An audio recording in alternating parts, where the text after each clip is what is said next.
ఈరోజు నంద్యాల జిల్లా కొత్త కలెక్టర్గా ఒక 2 రోజులు అయింది వచ్చి. కాబట్టి తనను మర్యాదపూర్వకంగా కలవడము, అట్లాగే ఇక్కడ ఉన్న సమస్యలు ఏవైతే ఉన్నాయో అవి కలెక్టర్ గారి దృష్టికి తీసుకెళ్లడము జరిగింది. ముఖ్యంగా మనకేం సమస్యలు ఏంటి అంటే, ఈ 5 సంవత్సరాలు పోయిన 5 సంవత్సరాల కాలంగా ఇరిగేషన్ కానివ్వండి, రైతుల సమస్యలు, అగ్రికల్చర్ కానివ్వండి, లేదంటే యువతకు సమస్యలు కానీ చాలా ఉన్నాయి. ఈ సమస్యలు మనము ముందుకు తీసుకెళ్ళాలి, ఖచ్చితంగా ఇది వీళ్ళకు న్యాయం చెయ్యాలి అంటే ఇక్కడ అధికారులు, కలెక్టర్ గారు అయితేనేమి, లేదంటే ఎంఆర్ఓలు, విఆర్ఓలు, ఇరిగేషన్ డిపార్ట్మెంట్ వీళ్ళందరూ కూడా ఎటువంటి పార్షాలిటీ లేకుండా ప్రజల కోసం పని చేస్తేనే మనకు ప్రజలకు అందరికీ మంచి జరుగుతుంది. లాంగ్ టర్మ్ మనము చరిత్రలోనే నిలిచిపోతాం.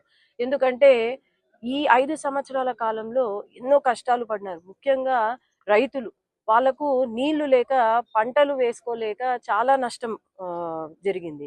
అట్లాగే మైగ్రేషన్స్, వలసలు వెళ్ళిపోయారు రైతులు. చాలా మంది నంద్యాల నుండి, కర్నూలు నుండి హైదరాబాద్కు, లేకపోతే మన ఊర్లో ఆడపిల్లల్ని దుబాయ్కి అటు సైడ్ పనులకు పంపించే ఇది వచ్చింది.